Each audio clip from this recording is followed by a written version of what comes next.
Hi నమస్తే. భగవద్గీతలో కొన్ని విషయాలను తెలుసుకుంటూ ఉంటున్నాము. శ్రీకృష్ణామృతం, శ్రీమద్ భగవద్గీత విజ్ఞాన సారం, దాని గురించి మనం తెలుసుకుందాం. ప్రతిరోజు కొంత నాలెడ్జ్తో తెలుసుకున్న విషయాలు మీతో షేర్ చేసుకునే అవకాశం కలిగినందుకు ఆ వింటున్న వాళ్ళందరికీ కూడా కృతజ్ఞతలు తెలియచేసుకుంటున్నాం. Thank you all. అలాగే ప్రతి ఒక్కరూ సబ్స్క్రైబ్ చేయండి, లైక్ చేయండి, షేర్ చేయండి.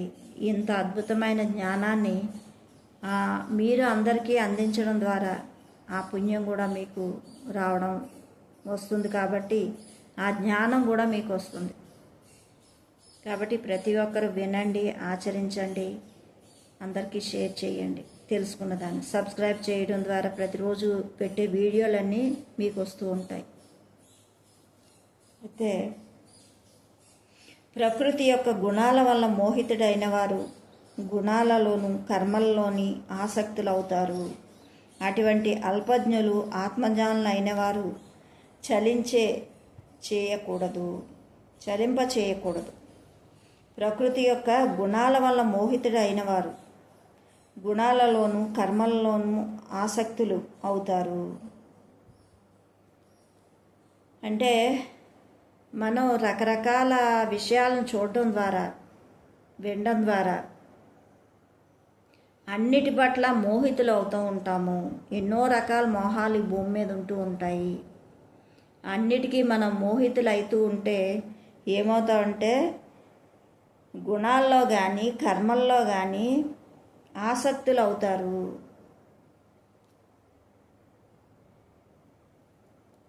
అటువంటి అల్పజ్ఞులు ఆత్మజ్ఞానులు అయిన వాళ్ళు చలింప చేయకూడదు.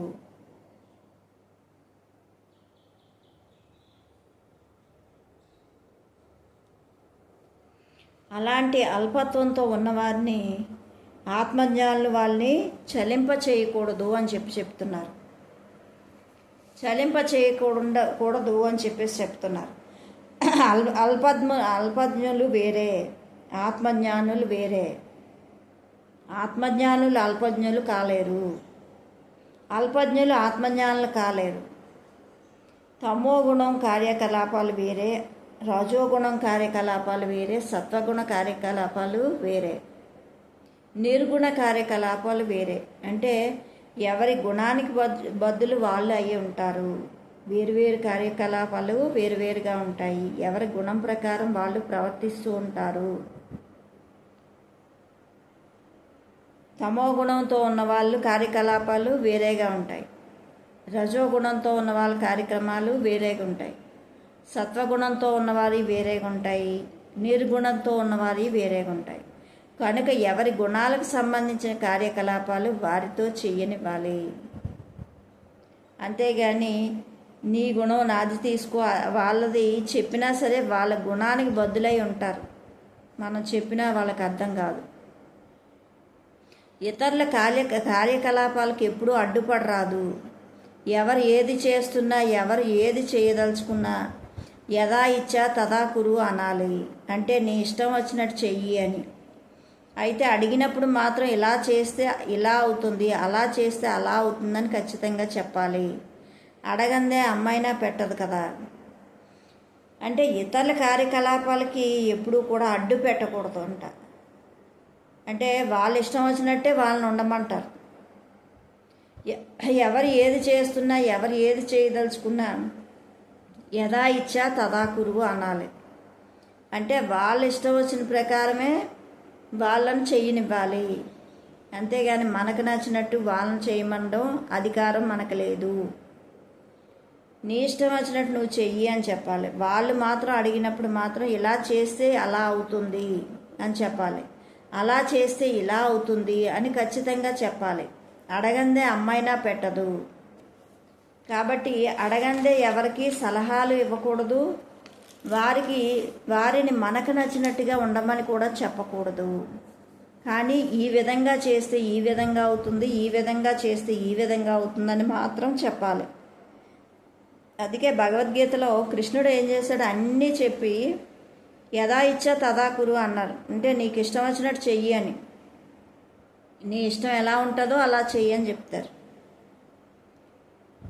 చక్కగా ఆచరింపబడిన పరధర్మం కన్నా గుణరహితమైనప్పటికీ స్వధర్మమే అత్యున్నతమైనది. స్వధర్మాచరణలో మరణం సంభవించినప్పటికీ అది శ్రేయస్కరమే, కానీ పరధర్మం మాత్రం భయంకరమైనది. అంటే చక్కగా ఆచరింపబడింది పరధర్మం కన్నా గుణరహితమైనప్పటికీ స్వధర్మమే అత్యున్నతమైంది. ఇప్పుడు మంచిగా ఉన్నది పరధర్మమే అవుతుంది. ఇప్పుడు మన పక్క వాళ్ళు ఎంతో అద్భుతంగా ఆత్మజ్ఞానంతో ఉన్నారు, అది పరధర్మం. కానీ మనకేమనిపిస్తుంది, గుణరహితం అయినప్పటికీ కూడా నాకు నచ్చినట్టే నేను ఉంటాను అని, మనకు నచ్చినట్టే మనం ఉంటున్నాం.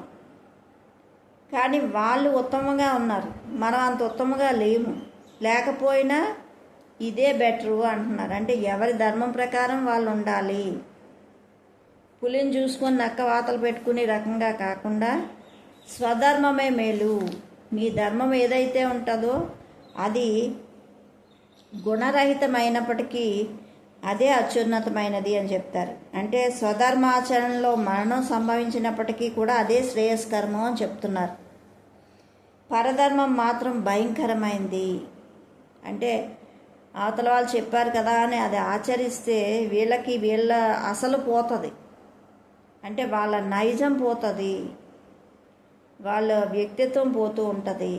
కాబట్టి పరధర్మం మాత్రం చాలా భయంకరమైందని చెప్తున్నారు. స్వధర్మం అంటే ఎవరు ఏ ఆత్మ పరిణామ దశలో ఉన్నారో ఆత్మస్థాయి తగ్గ ధర్మము అన్నమాట. స్వధర్మం అంటే ఎవరు ఏ ఆత్మ పరిణామ దశలో ఉన్నారో ఆత్మస్థాయి తగ్గ ధర్మం అన్నమాట. పరధర్మం అంటే ఇతరులు ఏ ఆత్మ పరిణి స్థాయిలో ఉన్నారో వారి ఆత్మ పరిణి స్థాయిలో తగ్గ ధర్మాలు అన్నమాట. అంటే స్వధర్మం అంటే నీ స్థాయిలో ఆత్మధర్మం ఏదనిపిస్తుందో నీకు నచ్చినట్టు నువ్వు చేయడము. పరధర్మం అంటే అవతల వాళ్ళ స్థాయిలో ఆత్మ పరిణితిలో వారు ఏ స్థాయిలో ఉంటే ఆ స్థాయి పనులు చేయడము. అంటే ఎవరు మనలో సహజ సిద్ధంగా ఉన్న అభిరుచి వాసనను అనుసరించి ఒకానొక సహజ ప్రవృత్తి ఏర్పడుతుంది, అదే స్వధర్మం అనిపిస్తుంది. అంటే ప్రతి ఒక్కరికి చిన్నప్పటి నుంచి ఒక్కొక్కరికి ఒక్కొక్క ధర్మం ఉంటుంది, స్వధర్మం అని. వాళ్ళ అభిరుచులు కోరికలు వాసనలు గత జన్మ వాసనలు బట్టి వాళ్ళ అభిరుచులు అవి ఉంటాయి. కాబట్టి వాటిని అనుసరించే వాళ్ళ సహజమైన ప్రవృత్తి ఏర్పడుతుంది, అదే స్వధర్మం అవుతుంది. ఇతరులకి నిర్దేశించబడినవి మరి మనకు నిర్దేశించబడినది అయితే పరధర్మం అవుతుంది. అంటే అవతల వ్యక్తిది మనం చేస్తే అది పరధర్మం అవుతుంది. నీది ఏదైతే ఉందో అది నువ్వు చేయడమే రైట్ అంటున్నారు. అది ఉత్తమం కాకపోయినా నీ ధర్మం నీ స్వధర్మంలోనే నువ్వు ఉండు అని చెప్పడం జరుగుతుంది. ఇతరుల స్వధర్మాన్ని ఆచరించడం వల్ల పరధర్మ పాలన అవుతుంది. ఇతరులు వాళ్ళ నచ్చినట్టు వెళ్ళడం వల్ల పరధర్మ పాలన అంటే వాళ్ళకి బానిసత్వంలో ఉండడం జరుగుతుంది. వాళ్ళు చెప్పిన మాట వింటూ వాళ్ళకి నచ్చినట్టుగా ఉండడం వల్ల. కానీ నీ స్వధర్మం పోతుంది. పులిని చూసి నక్క వాతలు పెట్టుకోవడం సబబు కాదు. పులి జీవితంలో నక్క జీవితం ఉంటే నక్క నష్టపోతుంది. నక్క దశలో ఉన్నప్పుడు నక్కలాగే జీవించాలి.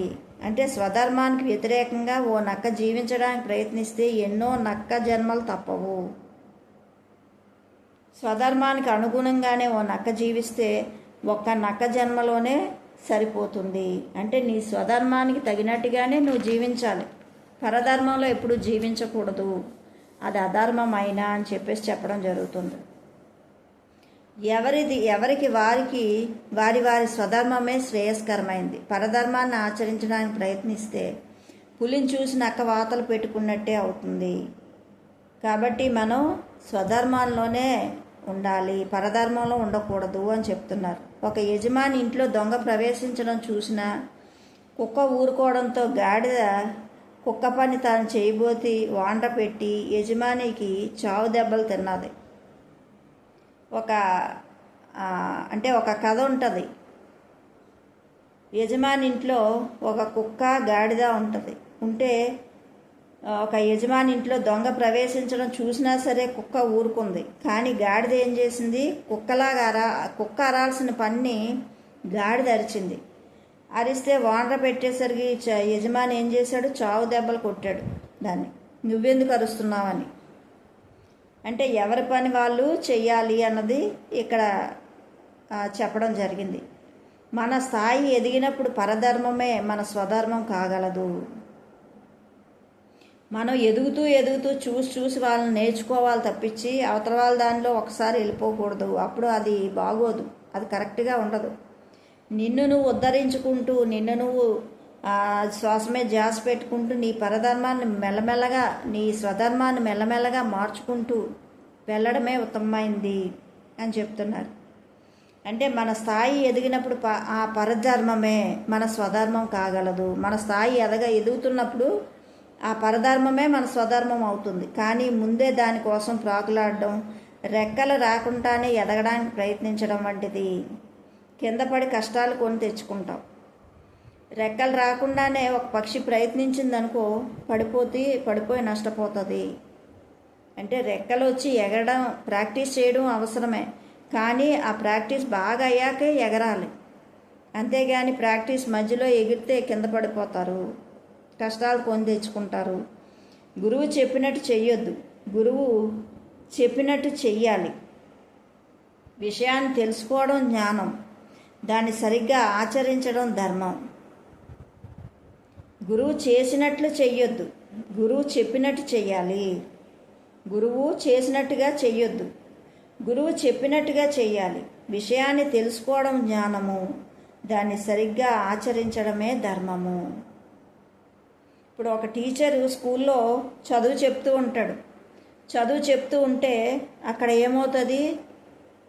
అక్కడ చదువులు చెప్తూ ఉంటే ఆ గురువు క్లాస్లో చెప్తూ ఉంటాడు. ఒక 50 మందికి క్లాస్లో చదువు చెప్తూ ఉంటే అక్కడ ఆ గురువు చెప్పింది ఎంతమంది తీసుకుంటారంటే కొంతమందే తీసుకుంటారు.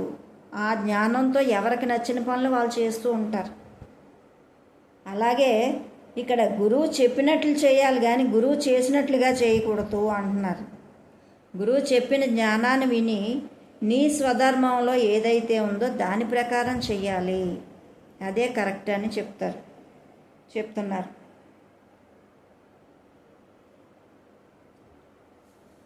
ధర్మం తెలిస్తేనే అనుష్ఠానం సరిగ్గా చేయగలం. ఆ ధర్మమే శాశ్వతం. ఎట్టి పరిస్థితిలోని ధర్మాన్ని వదలకూడదు. ఎవరి ధర్మాన్ని వాళ్ళు విశిష్ట గుణరహితం అయినప్పటికీ కూడా, అల్పగుణి అయినప్పటికీ దాన్నే అనుసరించాలి. జ్ఞానం ఉంటేనే ధర్మం గురించి తెలుస్తుంది. ధర్మం తెలిస్తేనే అనుష్ఠానం సరిగ్గా చేస్తాము. ధర్మమే శాశ్వతం. అయితే ఎట్టి పరిస్థితుల్లోనూ కూడా ధర్మాన్ని వదిలిపెట్టకూడదు. కానీ ఎవరి ధర్మాన్ని వాళ్ళు, అది విశిష్ట గుణరహితం అయినప్పటికీ, అల్పగుణి అయినప్పటికీ దాన్నే ఆచరించాలి. జయ విజయులు తమ అల్పగుణాల్ని భయరహితులై, సంకోచ రహితులై ఆశ్రయించి 3 జన్మల్లోని కడతేరినట్లు పురాణగాథ ఉన్నది కదా. అంటే ఉండవలసింది మరి భయరహితం, సంకోచత రహితం, సదా సర్వత్రా స్వధర్మాశ్రమే శరణ్యము. స్వధర్మ పాలనలో మరణం సంభవించిన మేలే. స్వధర్మ పాలనలో మరణం సంభవించిన మేలే అని చెప్తున్నారు. అంటే సర్వత్రా స్వధర్మమే శరణ్యము. ఎప్పుడూ కూడా స్వధర్మంలోనే మనం ఉండాలి. ఆ స్వధర్మ ఆచరణే మనది. కాబట్టి గురువు చెప్పినట్టు వినాలి. కానీ నీకు ఎలా అనిపిస్తే అలా చేయాలి. నీకు ఏ పని వస్తే దాన్ని చేయాలి. ఆ ధర్మాన్ని ఆచరిస్తూ మనం శ్వాస మీద ధ్యాస పెడతాం, ధ్యానం చేస్తాం. పిరమిడ్ సొసైటీ మాస్టర్స్ ఎంతోమంది ఉన్నారు. కానీ వాళ్ళు పత్రిజీ చెప్పినట్టే విన్నారు. కానీ వాళ్ళ స్టైల్లో, వాళ్ళ స్వధర్మం ఏదైతే ఉందో దాన్నే ఆచరణలో పెడుతున్నారు. అలా పెట్టడమే ధర్మము, అదే మేలు అని చెప్తున్నారు. ఆ విధంగా మన స్వధర్మమే మేలు. ఎవరి ధర్మం వాళ్ళు చేయాల్సిందే. అది అల్పంగా ఉన్నా కాబట్టి మనం ఎప్పుడు స్వధర్మంలోనే ఉండాలి. మన స్వధర్మం ఏదైతే దాని ప్రకారంగానే ఉండాలి. పులిని చూసి నక్క వాతలు పెట్టుకోకూడదు. ఇప్పుడు రెక్కలు ఎగరకుండానే ఆ పక్షి ఎగిరితే కష్టాలు తెచ్చుకుంటుంది. బాగా ప్రాక్టీస్ అయ్యి రెక్కలతో ఎగిరితే అప్పుడు ఓకే.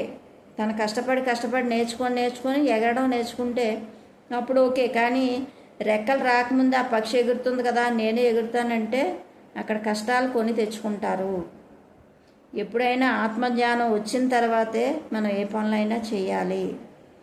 ఆత్మజ్ఞానం రాకుండా ఏ పనులు కూడా చేయకూడదు. మన స్వధర్మం ఏదైతే ఉందో దాన్ని ఆచరిస్తూ ఆత్మజ్ఞానాన్ని పెంచుకుంటూ ధ్యానాన్ని చేస్తూ మన స్వధర్మంలో ఉంటూ జీవించడమే అత్యున్నతమైంది అని చెప్తున్నారు.